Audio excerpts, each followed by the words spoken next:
Si Robby Padilla, tuta yan ni Digong.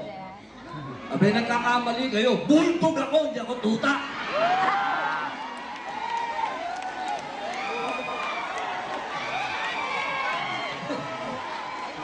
Yung tuta, ang alam nun eh, ang lang. Ako, rong! Bakit po ako naging bulldog ni Digong? Yan ang magandang kwento eh. Alam niyo po, alam niyo naman, hindi naman ho kaila sa inyo, ako'y ex-convict. Diba? Ako'y dating bad boy. Alam niyo naman, hindi naman, wala naman akong... Alam niyo na, wala naman akong kasinungalingan.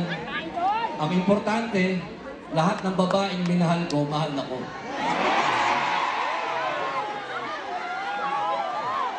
Wala kahit isang babae ang nagsasabi hindi ko sila minahal.